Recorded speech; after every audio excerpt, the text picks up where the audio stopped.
Добар ден.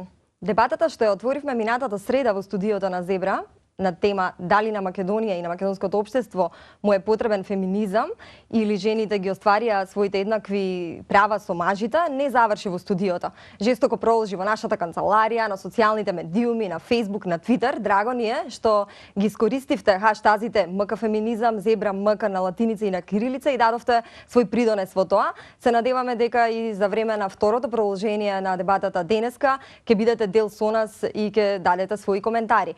Денеска ја продолжуваме дебатата со двајца интересни гости. Да, нашите гости во второто полувреме во дебатата за феминизмот се колешката новинарка Силвана Жежова и актерот Рубенс Муратовски. Добре дојдовте во Зебра. Рубенс, многу од мажите денеска токму на социјалните мрежи напишаа дека ова е денот кој навистина ги збунува и дека не знаат како да се однесуваат кон жените, да не бидат погрешно разбрани. Знаете ли вие како да се однесувате на 8 март и како денеска ги поздравувавте жените? Еден од ретките денови е кога немам статус на социјалните мрежи, баш заради тоа, затоа што не знам, затоа што знам дека еден дел од жените ќе ги навредам доколку не им честитам 8 март, а меѓутоа знам дека и има дел од жените кои што ќе ги навредам ако им честитам 8 март, така да навистина непријатно се чувствувам. Не знам дали треба да честитам. Јас еве ви честитам 8 март, но се извинувам ако не требаше. Со ограда. Добро, за борбата на жените за права и еднаквост, најмногу слушаме околу 8 март, исто како што и за работничките права најчесто слушаме околу 1 мај, исто како што за заштита и борба против СИДА слушаме околу 1 декември. Ако е борбата сериозна, зошто е активноста кампањска? Затоа што е кампањска, затоа што кампањски се учи и се добива двојка, евентуално. Ако не учиш секој ден, знаете како, јас никогаш не сум го разбирал празникот, секогаш сум го честитал на тие луѓе кои што знам дека им значи. Тука немам проблем, јас сум женофил, да се разбереме. Јас сакам да им удоволам на жените. Тука немам јас проблем, не сакам да ги навредам, напротив. Меѓутоа, пак навистина морам да признаам дека сум open-minded, немам проблем на прифаќање на нови идеи, меѓутоа сум па и конвенционален кон некои работи кои што ги имам наследено од моето воспитување, од мајка, од татко, од баба, од дедо, од прадедо и така натака.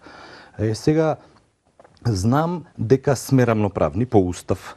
Знам дека сме исти, јас не делам интелектуално, физички, било како, маж од жена, немам проблем. Меѓутоа, сепак знам дека некои работи се машки, а некои работи се сепак женски. Сега, тоа е во однос на рамноправноста. Доколку жените, доколку феминистичките здруженија сметаат дека не ја избориле својата битка која што требале да ја изборат, доколку треба уште да се борат, јас како човек ќе се обидам да помогнам некако. Меѓутоа, навистина не гледам, може да ме нападнете, во што ние не сме рамноправни сега. Навистина, еве седиме на иста маса, секој има доволно време, доволно право да го каже своето мислење, никој нема да му каже заради тоа што сте вие жена, вашето мислење не се важи. Барем јас живеам. Молам? Или помалку се важи. Или помалку се важи. Грешно е и повеќе доколку се важи. Навистина јас не гледам. Барем живеам во таков свет, нели? Поред јас овде би сакала да се надоврзам и да кажам дека една едуцирана, еманципирана и професионална реализирана жена за која што се сметам, исто така ќе каже, кога би пошла од личен аспект, ќе каже не верувам дека надвор се случува некаква борба или во општеството за права на жената. Значи, тоа е од еден личен аспект и лична призма. Меѓутоа, статистиките, фактичката состојба, активностите кои што се преземат во таа насока зборуваат поинаку, дека таму некаде, односно во општеството, не е и така розева ситуацијата кога станува збор во однос на рамноправноста меѓу мажите и жените. Зошто го велам ова? Еве, например, според еден глобален извештај за родов и јас се вели дека конкретно во Македонија куповната моќ на мажот годишно изнесува $14,000 за разлика од жената која што изнесува $7,000. На иста работна позиција со маж и жена кои што исто се образовани, имаат подеднакво исти квалификации, жените имаат 20% пониска плата за разлика од мажите. Значи ова се статистички податоци кои што се произлезени од едно глобално истражување. Исто така би споменала зашто сметам дека борбата не е завршена и дека борбата во општеството продолжува, без разлика што јас можеби лично ќе се ставам во онаа другата група на жени во кои што за кои што сметам дека сум подеднакво иста со посилниот пол. Значи и професионално и приватно имам секаква поддршка од посилниот пол, од собрукот за во реализација на моите и професионални и приватни обврски и задоволства што сакам да си ги приуштам. Меѓутоа сметам дека надвор борбата и тоа како постои. Од која причина? Еве на пример во Македонија 55% од вработените жени се во јавниот сектор. 30% се во приватниот сектор.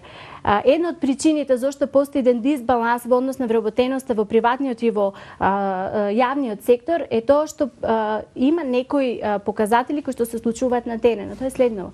Имаме еден вид на латентна дискриминација. Зошто го велам ова? Кога една жена ќе отиде на интервју за работа, меѓу другото ја прашуваат и дали планира во наскоро да го прошири своето семејство, дали планира да остане трудна. Потоа нема флексибилност во однос на работното време, затоа што никој работодавец нема да толерира една жена мајка доколку заради незините потреби, на пример, би направил некое скратено работно време или прилагодливо работно време.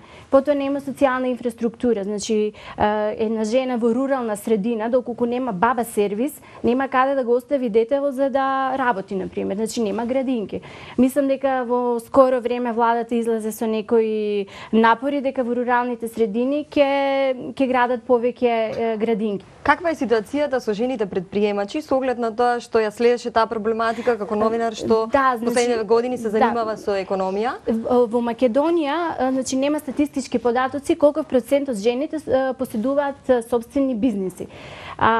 И да сакаат да основаат собствени бизниси, се соочуваат со бројни проблеми. Не верувам во такво нешто на вистина. Како зарем е можно ако вие имате доволно пари, финансии, да сакам да отворам фирма, а не вие сте жена, не може да отворите, невозможно. Дозволете, значи прво доколку немате пари и финансии, доколку не можете да ги обезбедите од семејството или да ве помогне сопругот, треба да се обратите во банка за да земете кредит. Но владата има програма за поддршка на има жени предприемачи. Има. Министерството за економија неодамна донесе мерка со која што се субвенционираат 1,5 милиони денари за жените кои што сакаат да основаат компании. Значи тоа исто така кажува дека претходно не било направено нешто доволно добро, но еве се стимулираат сега жените да се охрабрат, да влезат во сопствен бизнис. Меѓутоа, тоа е една олеснителна околност и е за поздравување. Меѓутоа, кога ќе отидете во банка и да барате кредит, вие немате ништо на свое име.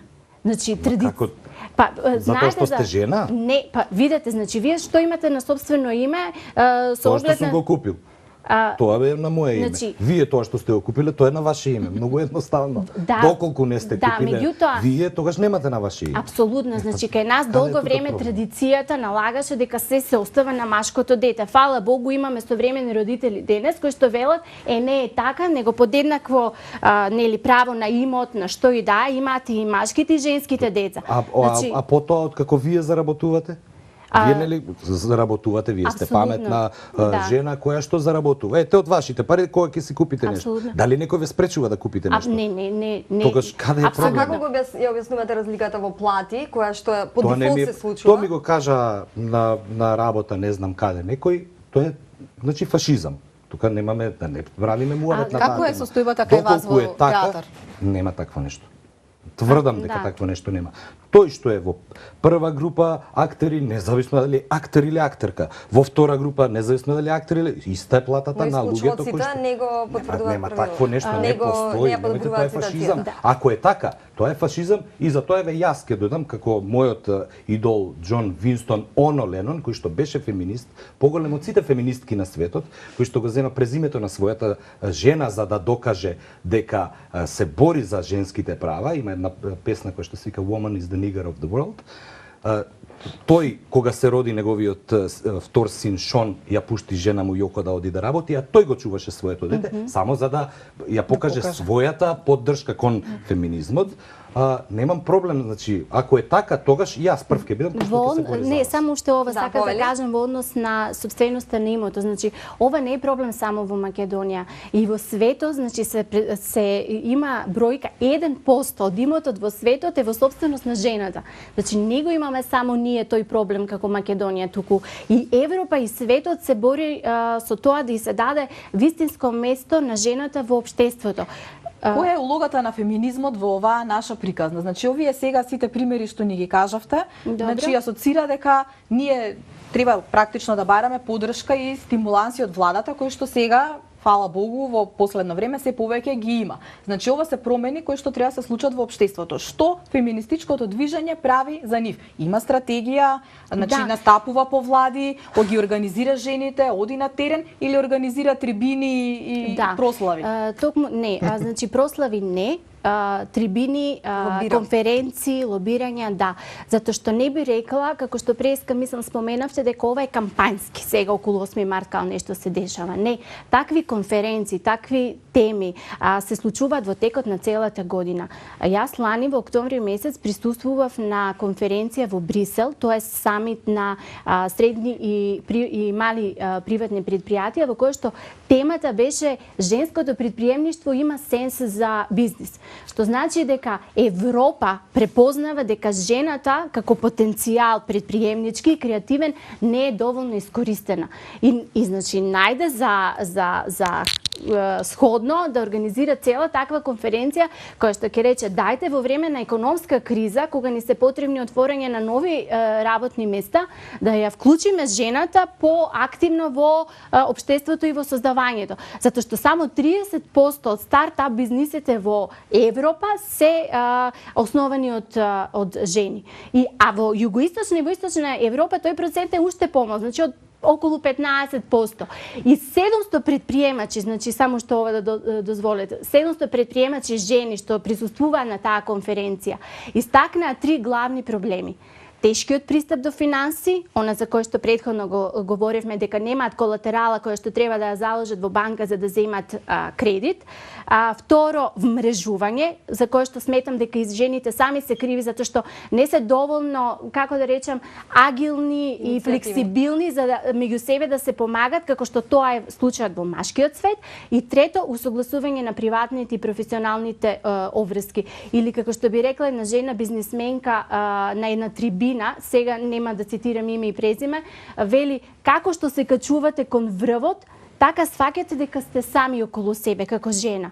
И при тоа, ако се наоѓате во управен одбор на некоја компанија, вие се чувствувате као привилегирано како жена меѓу сите тие мажи.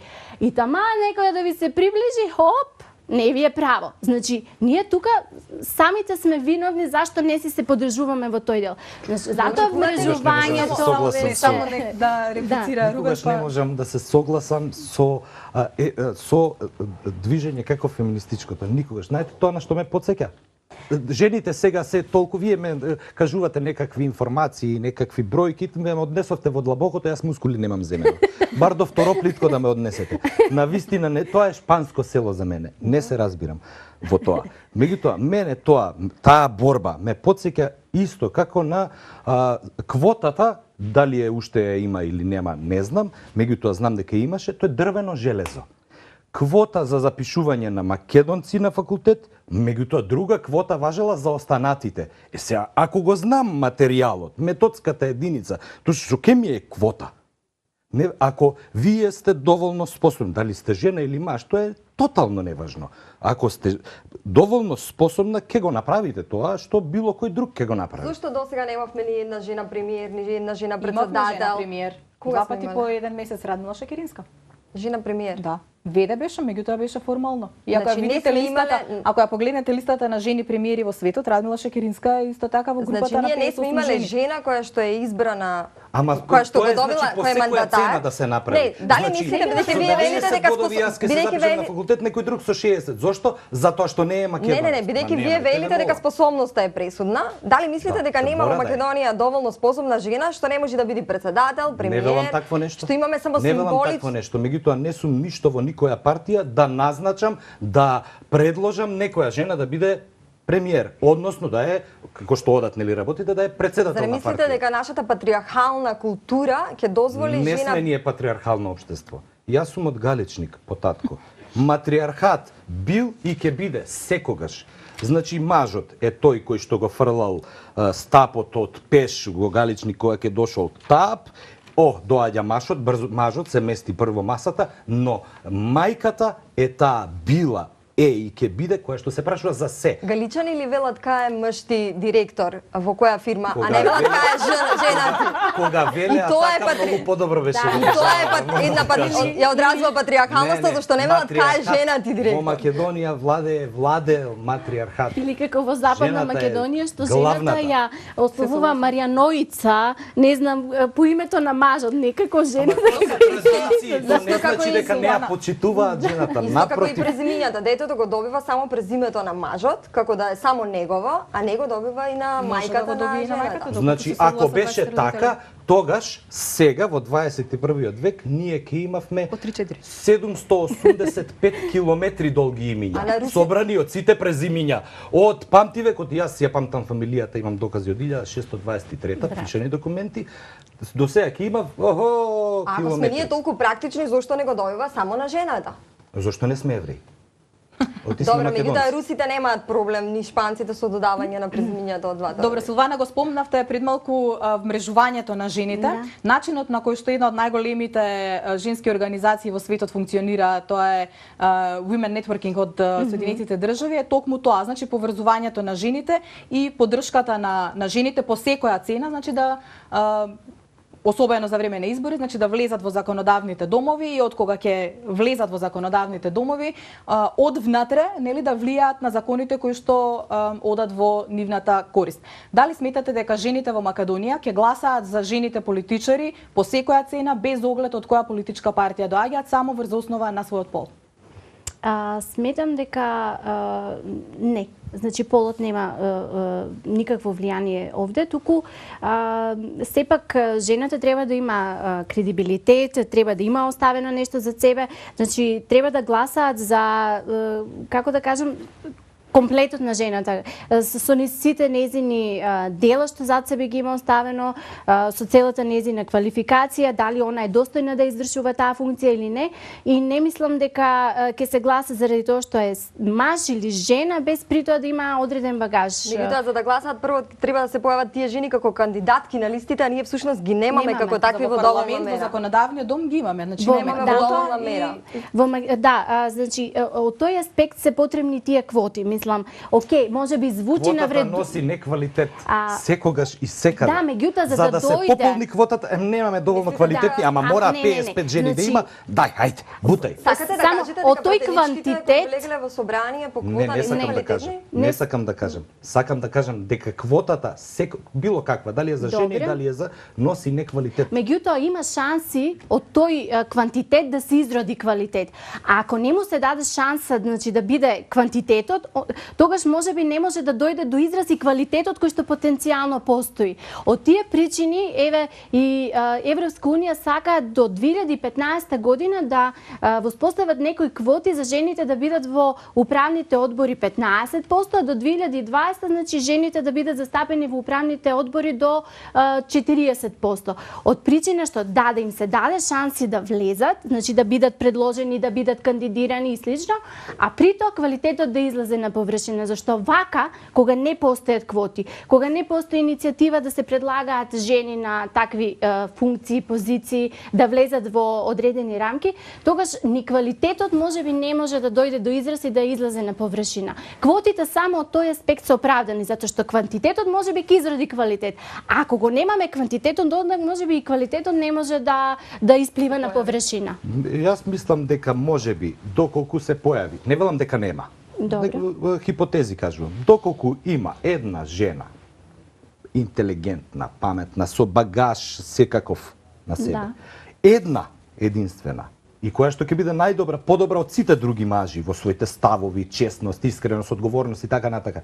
Тогаш сметам дека останатите жени кога ќе ја видат нејзе, би се угледале на нејзе и би се вклучиле во било каква работа, која дали е тоа политика, дали е рударство, дали е било што, неважно.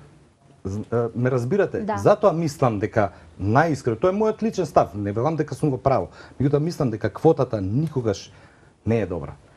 Кога на една наша колешка и беше понудено унапредување во кариерата на раководна позиција, првото што дома ја прашал сопругот и незините родители, кој ќе ти ги чува децата? Дали тоа е еднаквоста за која што зборуваме во Македонија или е всушност таа давање на еднаквост само на жената во смисла на ефтина работна сила во општеството, исто како што си избрала посовремен маж кој што Јас не сум мажот неизин, така да не можам да спорам со неговите. Мислите дека не е тоа типично македонско размислување? Само јас вака под прашање, многу е глупо на прашање, но еднакви сме.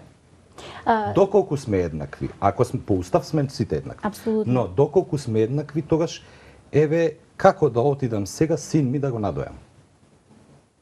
Добро, тоа се веќе природни биолошки различности. Значи сепак сме поделени, некои работи може да ги извршува Ама феминистките не се против некои тоа. работи може да ги извршува исклучиво жената. А феминистките не се против тоа. Друга е борбата. Како сакате кажете го тоа. Како ни одговара? Не, значи феминистки феминизам претрпува трансформации во однос на она за што се залага и за што е борбата низ годините. Сега можете, не знам, неофеминизам или не знам како, современ феминизам, како да кажам, значи не е тука борбата, значи борбата е за улогата на жената во општеството за да направи подобро општество и средина за живење, значи не се работи за микросредина. Зарем јас, Маја и Ели не сме вистинските репрезенти на жената подалеку од Скопје и на жената во руралните средини, без при тоа да звучам претенциозно. Не сме ние реалните репрезенти. Значи мора и тоа да, значи треба да излеземе од себе и да излеземе од оној круг на наши пријателки, обкружувања и слично, за да ја погледнеме по широката слика, затоа што искрено, затоа што себе се сметам за реализирана во секој поглед и мене ми беше тешко да сватам некои статистички податоци. Значи, меѓутоа, кога се зборува за тоа, кога тоа реално постои, си велиш, па, значи, тој проблем реално постои на терен. Не знам колку е проблем, кога веќе го спомна доењето, значи на бебето како тазе, татко, како гледаш на породилното отсуство на мажите? Јас сум повреден од таа гледна, на вистина. И се распрашав за кога се роди син ми во октомври, на вистина, пред тоа се распрашав дали можам, затоа што знам дека во Шведска, Норвешка, каде веќе имаат право и татковците да го земат истото, подеднакво учествуваат, затоа што јас сакам да учествувам во растењата на мојот син, а не да бидам по цел ден на работа. Што стана? Значи сега ние треба некакво шовинистичко здружение да оформиме кое што ќе се бори за... Значи вие би користеле породилно отсуство за татковци? Апсолутно, затоа што би сакал да знам дека може, јас ако го земам, тогаш жена ми не може да го земе, таа треба да иде на работа, а јас на секој 2 сати да го носам Григор да го надои, затоа што јас биолошки не сум спремен да го... Знаете ли дека во македонскиот парламент помина закон кој што породилното отсуство, односно патолошка бременост ја третира како болест, иако не е тоа, и на пратеничките кои што ќе имаат патолошка бременост им се исплаќа само 70% од платата, што потоа го намалува и надоместот за пензија. Дали е тоа праведно и фер? Мене не ми е праведно тоа што кога се на породилно, апсолутно неправедно, кога се на породилно отсуство жените не земаат 100% плата. зашто да не земаат, не разбирам. Тоа апсолутно за тоа да се борите. Затоа што е тоа логичната борба. Оти тие извршуваат некаква друга функција. Меѓутоа, јас не гледам на вистина ништо лошо во стариот начин на живот. Ништо лошо не гледам во тоа дека мојата прабаба ги чувала децата, а таткото, мојот прадедо, ги шетал овците. Нема ништо лошо во тоа. А кој одлучувал дома по клучните прашања? И мажот и жената. Има Посебно во Галичник мајката од и матриархат, не само во Галичник, во цела Македонија матриархат владее. Секогаш било така. Блу Сенс вели да не дозволиме слугувањето на жената и незиниот мистичен домаќинлук во Македонија да пројде како матриархат. Не знам. Јас навистина не гледам ништо лошо во поделбата на улогите. А доколку немам ништо против, доколку жената сака така да се ангажира било како.